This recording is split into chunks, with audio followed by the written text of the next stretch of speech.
What's up, everybody? It's your boy Jules, and this is the Unathletic Playbook. Yeah, wanted to come on here and kind of provide a little bit of an update of what's going on. So, yeah, it's been kind of a crazy 48 hours for the Raiders. Originally, we apparently had came to very close to a deal with Cliff Kingsbury to be our offensive coordinator for the Las Vegas Raiders. And per the internet, all of social media is currently going crazy, especially Raider Nation. It looks like Cliff Kingsbury has withdrawn himself from the offensive coordinator position for the Las Vegas Raiders. Sucks, man. I was really looking forward to having him there, but that's how the cookie crumbles sometimes. It's okay. We're going to be all right. It looks like he is going to be the front runner for the Washington Commanders. So, shout out to Commanders, man. That would be a good pick if they get him up. But yeah, I think now it boils down to our other options. Personally, I think you now bring in Hugh Jackson as our offensive coordinator or Adam Gase. Two reasons. One, I think both are very established just coaches in general, but I think both of them would be great coordinators for the Raiders.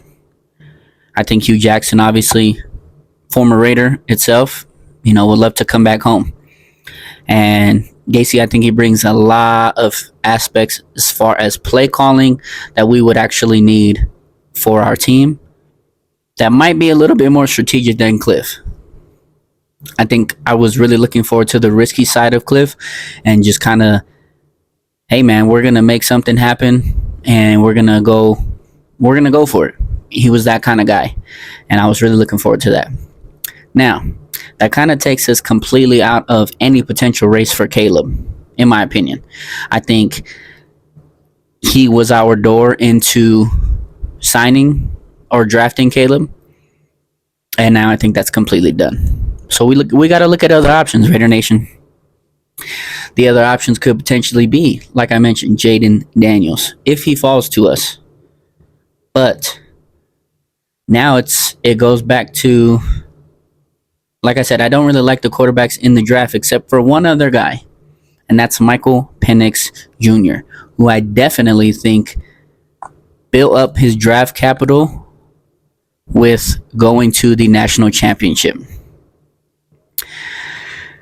I think he balled out all season and really showed himself as a true quarterback, just all around overall great player. Great in the pocket, can just throw dimes. And then also he can use his legs, man. I mean, that's what the Raiders need. We need a mobile quarterback. I think we're kind of tired of this. It's just not working for us. We need to go and try something else.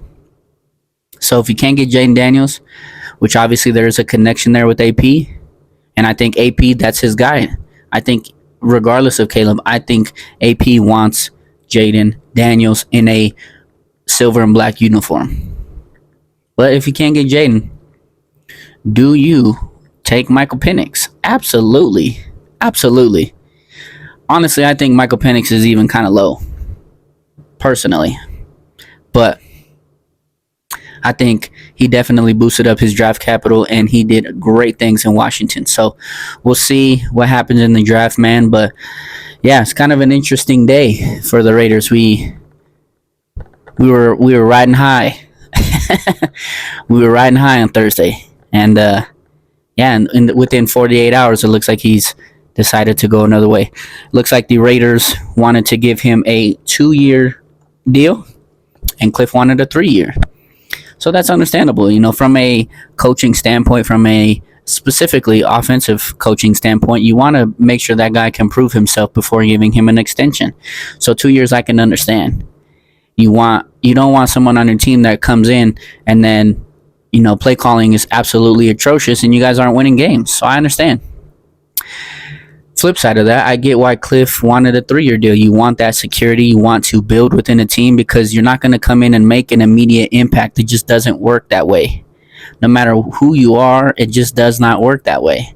The league is not built like that for you to come in and make a immediate impact. You have to be a damn unicorn, and it just very rarely happens. So I can understand why he wanted that 3-year deal, and also he wanted a little bit of more money. What I'm hearing is that he was kind of lowballed from the Raiders, which is unfortunate. I think if you want that guy, you pay him the money. That's the guy that you believe can win you games. You pay him the money, you give him the deal that you want, and you make it happen. If it doesn't work, we'll figure something else out. But yeah, man, very interesting sequence of events for the Raiders. Raider Nation, we'd love to know how you guys are feeling in the comments. We'd love to know, really just, let's talk ball, man. I say it all the time, let's talk ball. I would love to know how you guys are feeling about it. If there's any other candidates for the OC position that you guys would like besides Jackson and Gacy. And how you guys are feeling with this overall withdrawal from Cliff. So, yeah, man, this is the Unathletic Playbook. Quick little updated episode today, and we're going to get it popping. We got more episodes coming up soon. We're going to talk about some good topics with boxing. We had an episode coming up with Fury and Usyk, and unfortunately that has been postponed. So we're going to talk about some other things coming up in sports, but I really appreciate y'all tuning in, and this is the Unathletic Playbook. Yee!